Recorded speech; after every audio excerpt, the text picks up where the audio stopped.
Twin Cities School District has gone off the grid in response to another ransomware attack. Spring Lake Park schools canceled all classes, childcare, and community education today. And just a few minutes ago, they said that's the plan for tomorrow as well.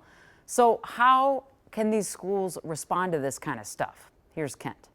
The number you are calling is temporarily unavailable. Spring Lake Park schools were virtually unreachable Monday. Please try later. But if you're wondering what the district is facing in this ransomware attack, it's surreal. Kent Backel certainly has some perspective. Patience and understanding as we work to resolve this situation as quickly as possible. The Rochester superintendent navigated a ransomware attack in 2023, which disrupted school long after classes came back. We literally lived for 6 weeks, literally with no technology. And there was a veteran math teacher, and she literally was wheeling an overhead projector into her classroom. And she's like, I saved this for 20 years because I knew there'd be a day when I'd need it.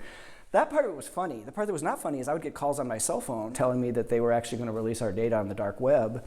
And people would be able to know every disability that a kid had in Rochester if we didn't pay. This is the lost warning. Backel saved some of the messages from those ransom calls. Make up your mind, finally. We are sick of waiting. But he says these weren't the only tough calls. People were wondering, do I have to change my bank account? Do I have to change my credit cards? Am I personally vulnerable? And the hard thing is you actually, especially in the early periods, you don't know. 9 times in 10, they're after money. This is a financial play, plain and simple. Bryce Austin is a cybersecurity professional who works with a growing number of schools in need of help. According to the latest report from the U.S. Cybersecurity and Infrastructure Security Agency, for K-12 schools, cyber incidents are so prevalent that on average, there's more than one incident per school day. I think the number of issues that are reported is just the tip of the iceberg to how big this problem is. And when that problem hits, like it has in Spring Lake Park, he encourages schools not to pay the ransom while focusing on the basics first. Normally during a recovery effort, you try to make a list of what are the minimum number of viable systems you have to conduct class, and those are the ones you start with. We needed to make sure cameras and secure entrances were fully operational, and we were able to get that up very quickly. Backel says if the Spring Lake Park attack is anything like Rochester's, it will get better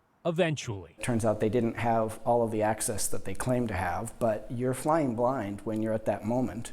And they're pretty sophisticated in trying to threaten you. Now again, in just the past few minutes, Spring Lake Park announced that there will be no school tomorrow, and they didn't do that with a call to us. They did it with a post on their website. That's the only way they've communicated. This is that post. It just went up, and they said that they're really going to be focusing on getting their phone systems back in order and other things back online, including building security and other building operations. They added that they hope to have school back on Wednesday if progress continues as anticipated. Jana, just another indication of how much is at stake and how much chaos there is right now inside those school walls. Right. You know, my mind goes to, are they attacking these small school districts because they think they're an easy target? That is certainly a big part of it, in that usually schools have many people accessing these networks, and that means there's more vulnerability. Right. So it's just one of those things that they're having to watch for, and certainly it's been a problem for more and more years. Yeah, it's tough to explain a cyber attack to a kindergartner as well. Yeah. Thanks so much, Kent. We'll be right back.